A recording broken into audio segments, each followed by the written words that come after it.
I've heard tales of your kind, Witcher. I thought you'd have fangs or horns or something. I had them filed down.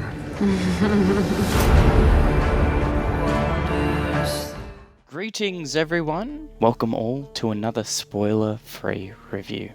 Once again, a hot show has just been pulled out of the oven, and everyone is whiffing in that sweet, sweet scent of Geralt's bathed feet. That's right, lads and gents. Today we are talking about and reviewing The Witcher, Netflix's all-new original series, based off of the Witcher books written by Andrzej Sapkowski and Przemysław Trudzinski.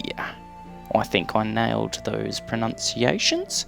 Anyways, these guys wrote the books, and most people will know that they were then adapted into the very popular game franchise, and now a Netflix original. Having only played The Witcher 3 and not reading the books at all, I'll be honest, I'm giving you this review from a bit of a normie perspective, but I did do my research. I've discussed several things with friends that are heavily into Witcher, so here I am trying to compose for you a valid review. Without further ado, hey, that rhymed, let's kick off this episode of the weekly commentary. Okay, I'm getting sick of this intro. Someone please help me make a new one. Alright. Let's kick this off by setting something straight here. Henry Cavill, the lead role in the series, has been a perfect match for Geralt. If anyone had any doubts, let me shut them down right now. Cavill has not only read all the books, but he has played the games, studied up on the lore. Man's done his homework, and he has shown through many interviews that he loves it. You know, you can see the passion in his eyes as he talks about the role, when he talks about his part. Those are all such defining traits towards the successful adaptation of an already established character. But, I get it, passion isn't everything. The question reigns, can he act like Geralt? Can he embrace the subtleties of Geralt's character, and the voice as well? The answer is simple. Fuck yes he can. Literally, Netflix Geralt and game Geralt. Put them side by side. There is not much of a difference. They even sound so goddamn similar. Obviously not exactly the same, but close enough for anyone to put two and two together that they are the same character. Cavill does an amazing job as Geralt. I'm not trying to suck his dick here because, you know, I'll be honest, I was so against it originally when it was first announced that he'd be Geralt. But cue the Luke Skywalker quote, I was wrong. After watching Witcher's first season, I cannot see a better actor for the role. Cavill is Geralt, much like how Robert Downey Jr. is Iron Man, or Ewan McGregor is Obi-Wan Kenobi. This man fits into a slot that now only he can fit in, and to that, I give a clap. Now that I got that out of the way, I'll follow up with something that some may actually see as a negative. That's how we're going to do things. We're going to do a positive, then a negative, and then a positive, and then maybe another positive. But anyways, this negative, it's a few inconsistencies compared to the books. And the major one is race, I gotta say. I suppose, at least. The Netflix series does feature people of colour, and unless you're racist in any other situation, it wouldn't be a problem. The fact is, though, is that they don't actually exist, to my knowledge, in the novels, and a few established characters that appear in the show do have coloured skin. It's only like a couple of characters, but still, this may infuriate people that they change something so important just for the sake of diversity. And I get that, in my opinion, rightfully so. You deserve to be infuriated if you're a diehard fan. But these inconsistencies can be explained with a bit of a MacGuffin. The fact is that the series isn't directly connected to the books, and as such isn't canon to the books. Therefore, it means that the show is in fact somewhat loosely, but respectfully, based on them. So it gives the writers a bit of a leeway to change some things to suit, I don't know, Netflix or some other dumb cause. Pride Month. It's shit, and it's shit that it's just for the sake of diversity and not good storytelling, I get ya.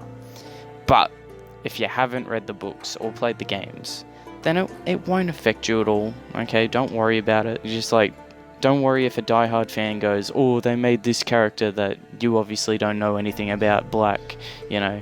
It won't matter to you, because the first time you're ever going to be seeing the character is in the show, and the show isn't directly connected, so it's not a huge negative.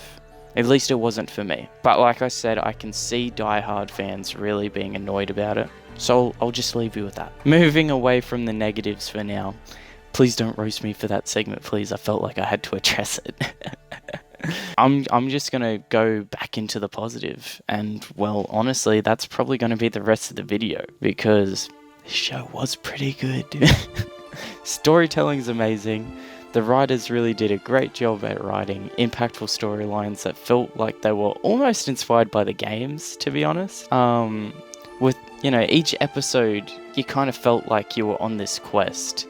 You know, you got this quest-like vibe from Geralt as he completes his objectives, and he learns more about the people he's dealing with. The show was extremely cinematic, and there was not a single moment throughout that I was not enjoying the story. Choreography was a huge plus for me. It's not necessarily realistic watching Geralt dual-wield 2 claymores in one part of the show, but it's still pretty damn awesome. Cavill truly mastered the art of swordplay in his training for the role, and even spoke in an interview that he spent many nights trying to perfect dance in Geralt's image. For all those who don't know, sword fighting is almost like a dance between combatants. So the very first thing sword bearers are taught is to dance. Footwork and the movements of the blade melting together to create this elegant flow of combat. It was truly appealing to see, and the fight scenes alone were really damn great.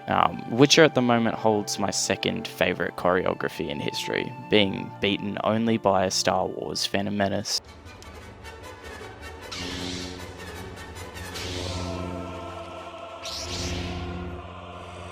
And Revenge of the Sith. You will try.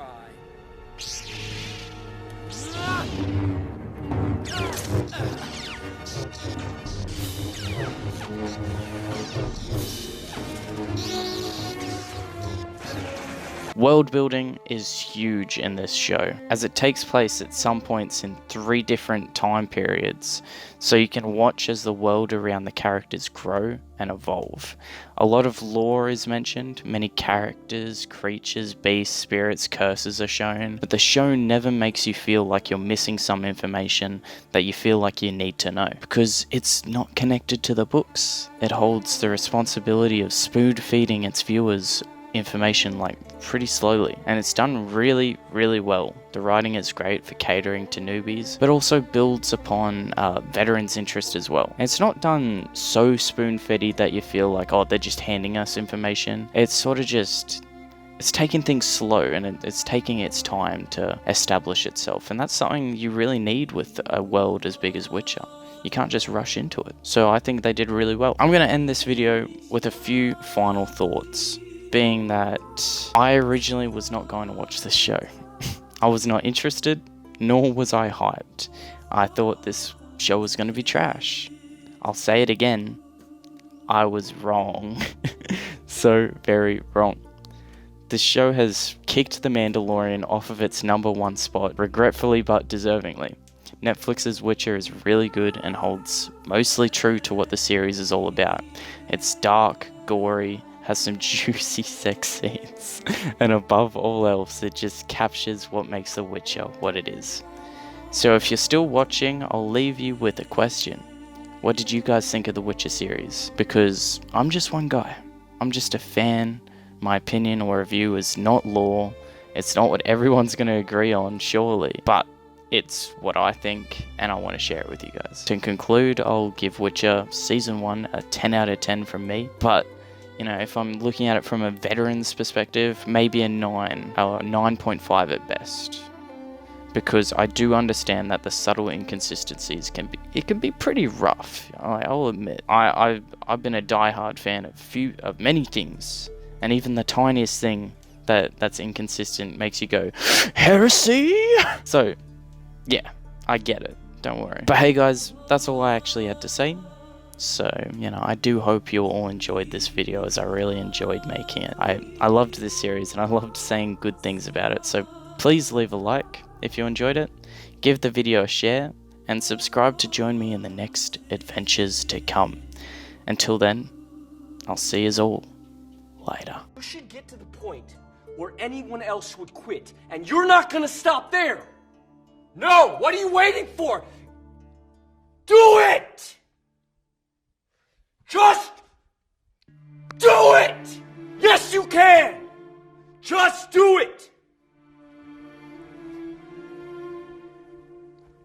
If you're tired of starting over, stop giving up.